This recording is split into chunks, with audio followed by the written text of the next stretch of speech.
President van der Bellen, Chancellor Kurz, Monica, ladies and gentlemen, good morning.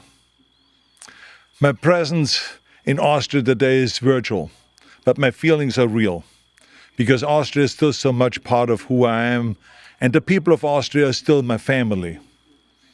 And it is so great that we are hosting this summit in Austria here, because it is the biggest environmental meeting in the world this year.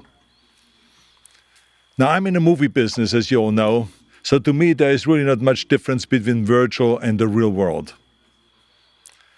Now here's the interesting thing: the marvels of modern technology have progressed so much that we can join hundreds of people right now in a Spanish writing school, and the millions of people watching online from right here from Los Angeles. Isn't that fantastic? And from my control station here, I can see everything. I can see, for instance, the president checking his speech the last time before he's going to deliver it.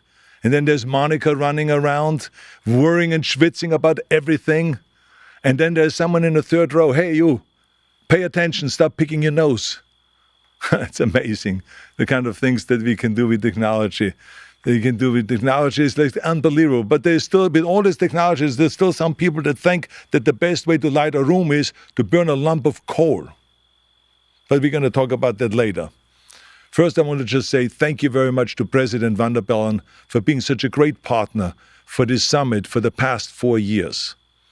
You are an environmental champion, and we couldn't do this without you, so thank you very much. Let's give a big hand to President van der Bellen. Thank you also to Chancellor Kurz for showing the world that fighting pollution is not a conservative or liberal idea. It is just common sense. So thank you for all your great work. Big hand to Chancellor Kurz. And thank you, Monica Langthaler, and her entire team, I should say, that have not slept for the past 2 months as they organized everything that you see. Thank you very much for all your hard work, Monica. We love you. And finally, thank you to our sponsors such as Herbert Waldner and Clemens Hollmann for helping us reach the world with our message. I mean, Clemens has always been there, a big supporter of environmental issues. And Herb, if they ever do a documentary about you, they should call it Pumping Trees. Because it was Herb actually who brought in all of the trees that you see on the floor of the Spanish writing school right now. All those trees were delivered by him. The trees remind us that the civilized world needs the natural world.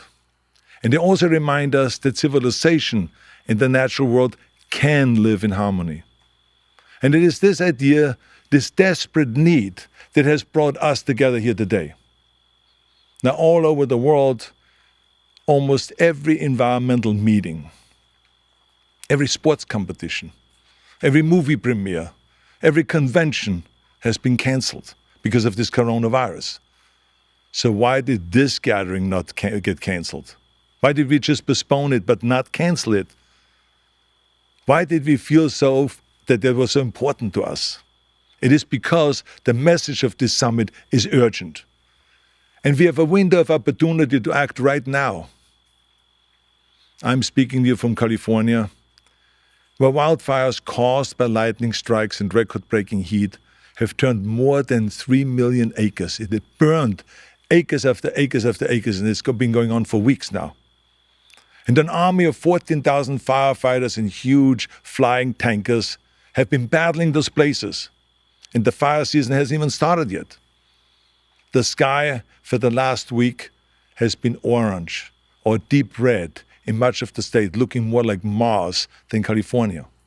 And the inferno in Northern California has created so many fire tornadoes that the National Weather Service, for the first time in its history, issued a fire tornado warning, which sounds like a premise of a Hollywood disaster movie, but it is real life.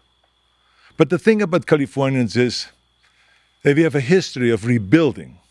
After earthquakes and after fires and floods and mudslides, we always rebuild. And every time they rebuild, they come back better. For instance, 2 summers ago, 95% of the town of Paradise, California, was annihilated. It was a part of a larger fire that killed 85 people destroyed 19,000 homes and buildings, and caused over $16 billion in damages, and forced 250,000 people to flee their homes. I saw this devastation firsthand, because during the fires I went to Paradise to serve the firefighters breakfast, as I always have done as a governor. And I love doing that, to show my appreciation, because I love and admire the firefighters, the way they risk their lives in the heat and in the smoke for the rest of us. They risk their lives to save ours. Eventually the fires were put out, and the power companies, here's the interesting thing, the power companies wanted to go and replace the poles and restring the electrical lines, even though they knew that the faulty transmission line had caused that fire in the first place. Yes, it was a fire that was created by a power line that fell down. That's what created the fire and all of this damage. So when they wanted to rebuild it the same way, the city said, no, this will never happen again. You cannot rebuild the old way. You will put the new lines on the ground. And they passed an ordinance to demand just that. You see, there's a lesson for all of us in this. Because the way to rebuild is to rebuild better. This year, as we all know, an additional disaster has struck not just California, but states and nations all over the world. And that disaster came in the form of a virus, tornado, that has devastated people and economies all over the world. How should we rebuild from this? I say, with the same foresight as the city of Paradise. Because simply rebuilding the status quo, of course, is the easiest. It requires the least amount of imagination and the least effort. But if you watch the smartest investors in the world, their money does not look backwards. Yesterday is a terrible investment. BlackRock, which manages more than $7 trillion, will no longer invest in coal. Goldman Sachs recommended investors sell their oil stocks. And over the last decade, fossil fuel stocks were the worst performing sector on the S&P 500, which measures large companies on a US stock exchange. Now here's a big one. ExxonMobil, which was once the most valuable company in the world, today is worth 1/10 of the value of Apple, which is valued at $2 trillion. So when you hear that government plans to spend stimulus money bailing out fossil fuels, we must ask ourselves, if investors aren't supporting those declining companies, why should taxpayers? Government must realize what the smart money knows instinctively. Don't invest in the past. You see this rotary phone right here? This is a rotary phone that was invented over 120 years ago. Now, such old technology served its purpose well, but it belongs in a museum. I mean, it's a beautiful phone, but it belongs in a museum. I mean, would you invest in a technology like this? No. You would invest in this, a smartphone, a phone so smart that it can do 1 million different things, and no landlines, it's wireless. As a matter of fact, last month, I spoke to Chris Cassidy. Now, you maybe not know who Chris Cassidy is, but he is the commander of the International Space Station. He was in space, seeing and talking to me right here on Earth, while I was able to look out his window at the Earth below going by. I mean, I literally could have waved at myself.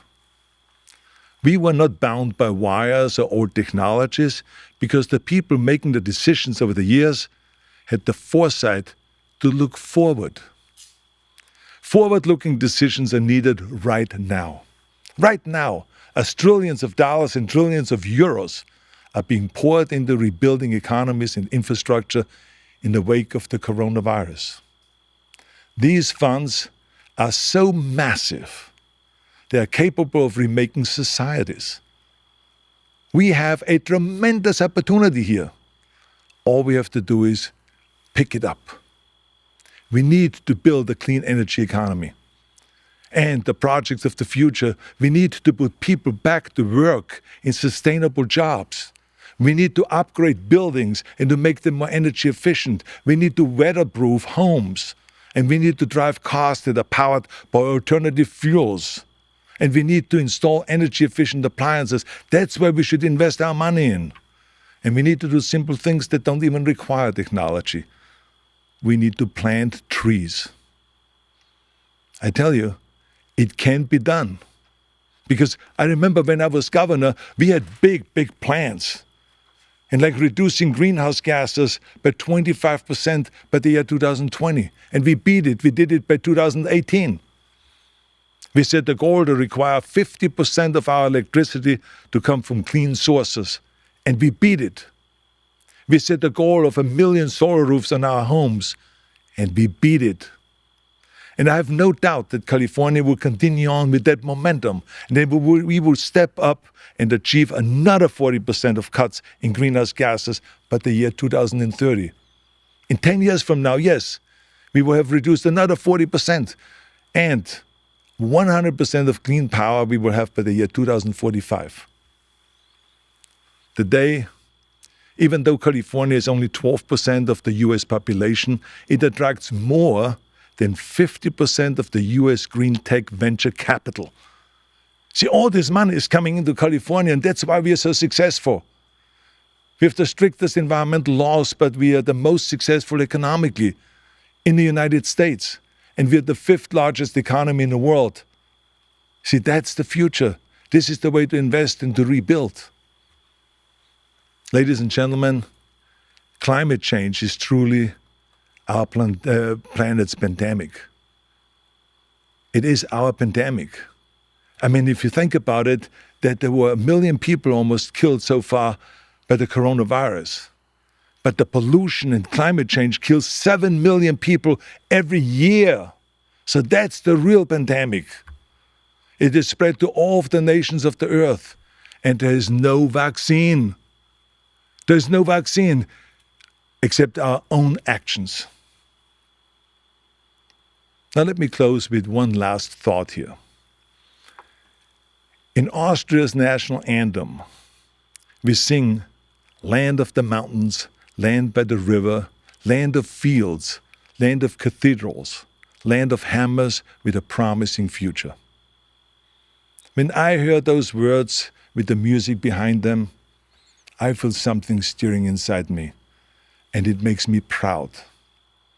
It speaks to me not only of Austria's great natural beauty, but also of the hard work that the Austrian people put in, who have cultivated the fields and built the cathedrals.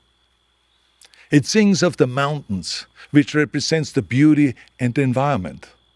But it also sings of the hammer, which represents industry and the hum of factories and the gears of commerce. This is the balance between prosperity and the environment, the harmony between civilization and nature. That is the ideal towards which nations must thrive. So as we rebuild our economies and our lives from the coronavirus, let us not only recover, let us reimagine and restructure. Let us respond to the opportunity before us. Let us not regret. We have a new path forward for the well-being of our people and our planet. Let us take that path. And let the anthem of Austria, the land of the mountains and rivers and fields and hammers, be the model of all of the nations of the world. Thank you very much. Thank you.